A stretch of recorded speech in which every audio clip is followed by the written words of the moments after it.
that day when armed soldiers with guns, bayonets on them, came to our home to order us out. I remember that as a very scary day. And, a child can sense your parents' anxieties.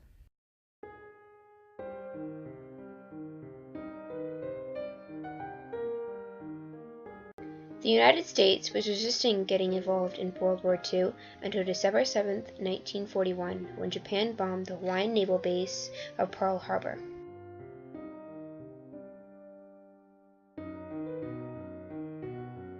That day, President Franklin D. Roosevelt allowed FBI agents to arrest Japanese Americans that looked dangerous.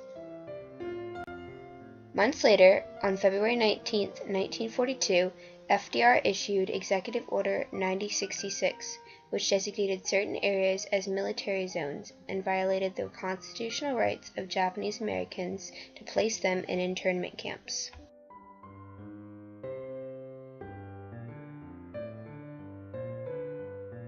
Japanese internment camps violated the rights of Japanese Americans because the camps went against the rights granted by the Constitution.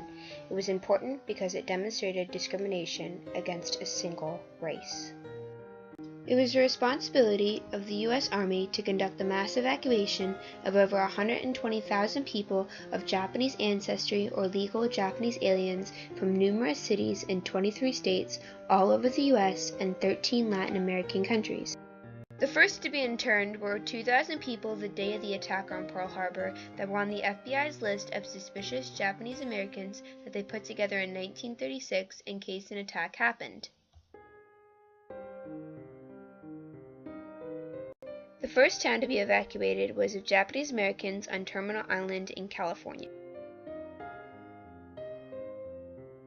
As the President of the United States, it was FDR's responsibility to keep the U.S. safe. Doing so, he interned the Japanese Americans. This was seen as a precaution to stop sabotage and espionage and prevent further attacks from the Japanese for the remainder of the war. This was seen as an act of safety, but even FDR was quoted calling them concentration camps. Soon after the bombing of Pearl Harbor, groups of protesters began to fight for the safety of their country and were for the internment of Japanese Americans. A Seattle protester said, "Kindly give some thought to ridding our beloved country of these Japs who hold no love or loyalty to our God, our ideas, or our traditions, or our government. They should never have been allowed." The Japanese Americans faced discrimination and acquired harsh nicknames such as Japs, and offensive political cartoons were published such as Dr. Seuss's How to Spot a Jap. Towns were notified by flyers posted stating how many days they had to pack their necessities before they would be taken to camps. Internees could only take what they could carry, and mattresses, furniture, and weapons of any kind were not permitted. But bedding, toiletries, and clothing for each family member were required to be included in the family's luggage. Everything had to be marked clearly with the family's name and address on the luggage.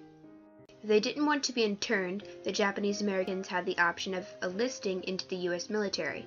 If they did not enlist, they were forced to be imprisoned in the camps, therefore violating their right to fair trial before imprisonment. Once packed, they would be vaccinated and their possessions would be searched and checked for anything against the rules. After vacating, the possessions that were left in the homes that couldn't be taken with them were confiscated by the U.S. Army. This took away their right to no search or seizure.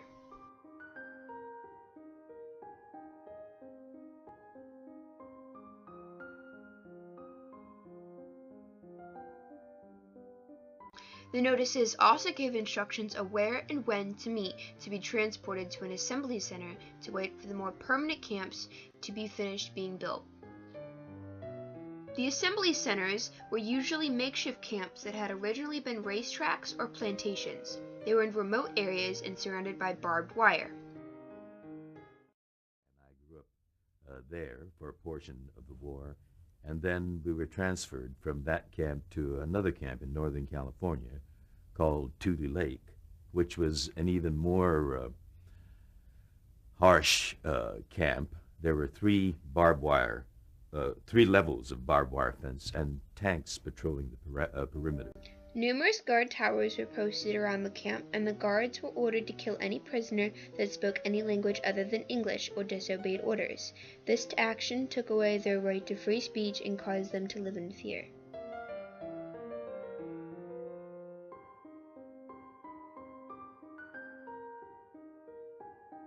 The assembly camps were overpopulated, so laundry tubs, water, and electricity were in short supply.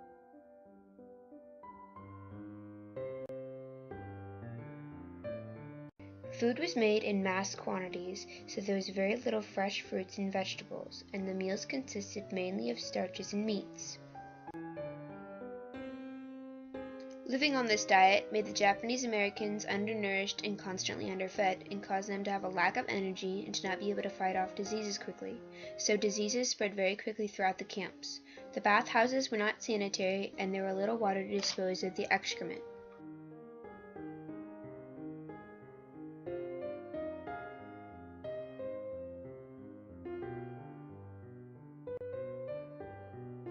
There was a small hospital at the camps, but it was full most of the time, so many were nursed in their homes, which further spread the disease. They were allowed to contact family and friends outside of the camp through letters and telegrams. They used this to ask for outside food that would be sent in packages. This was also allowed, although everything had to be scanned and read by the military before it was sent. They did this to ensure that classified information such as their location was not revealed, as well as that the intern did not go to the press about their times in the camps.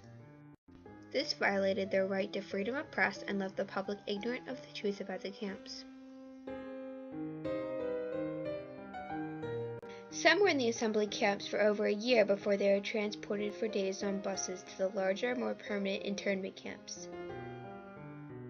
These camps were very similar to the assembly camps, except that these housed over 10,000 at a time, and they were in much more remote places such as the middle of deserts. And most of the internment camps had not been finished before they were moved into, so the ceilings and walls had large holes and cracks that did not keep out the weather. They lived here for up to 4 years, so in an effort to make the camps more like home, the Japanese Americans formed committees to get buildings like churches, schools, and recreation centers.